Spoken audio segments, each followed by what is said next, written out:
qaar ka mid ah culimada ku nool deegaanka ka tirsan Puntland ayaa dhagax ku sameeyay tuulada la yiraahdo Qarxis waxaana ay dhagax dhigeen masjid cusub oo la doonayo in loo dhiso dadka ku nool tuuladaasi.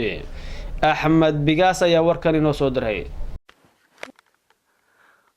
qaar ka mid ah culimada ku dhaqan magaalada Garowe ayaa waxay maanta dhagax dhigeen dhismaha masjid cusub oo laga hirgelinayo deegaanka Qarxis ee degmada Dongor ee gobolka Nugaal.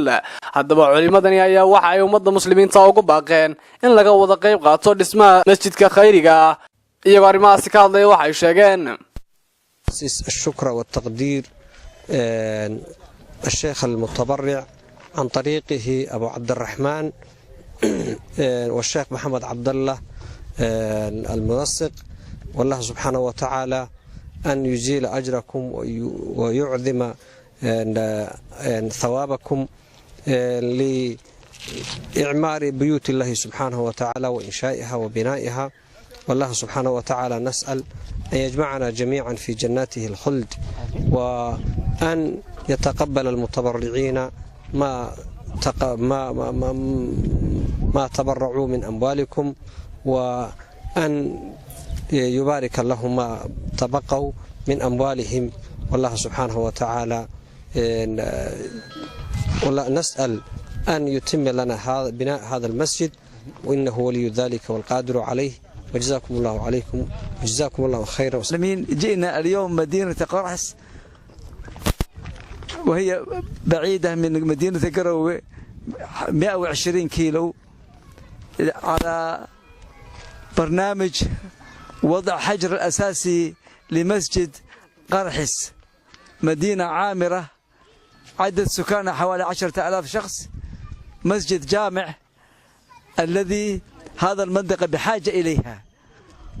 وبعد استشارات مع اللجنة الدعوية في المنطقة قرروا أن يتم هذا المسجد في مدينة قرحس، وبحمد الله وفضله تم وضع الحجر الأساسي، ولله الحمد. نشكر الله بهذه الفرصة ونتمنى التوفيق للجميع، وبارك الله فيكم، والسلام عليكم ورحمة الله وبركاته. انكيسا يسوون قدوميها deegaankaasi Qarxis oo ka mahad celiyay masjidkan cusub ee laga hirgelinayo deegaankaasi ayaa waxa uu sheegay masjidkan laga xalaligayo maantay oo ah xuduntii Qarxis masaajidada ugu horeeyay waa Ilaahay fadligiisa bay maanta noqotay in mar labaad la cusboonayo laga dhigo ama mar saddexaad salaadiisa la bedelo oo laga qayb qaato muslimiinta.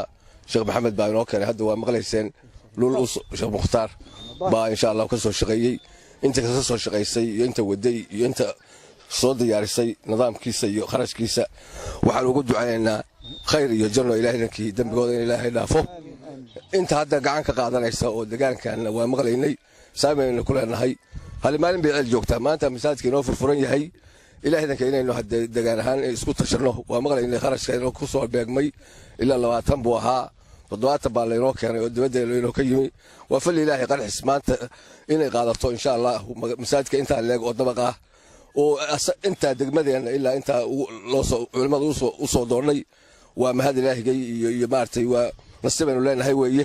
si marka inaynu ka qayb qaadano deegaanka miyigeena maxaan ku ilaahay deegaankeena inaynu ka qayb qaadano dadka inoo jira dibadaha iyo qurbaha insha Allah wayna la mid weeye ama degmooyinka gobolada inoo jira inayna ka maartay kala qayb qaataan baan rajaynaynaa.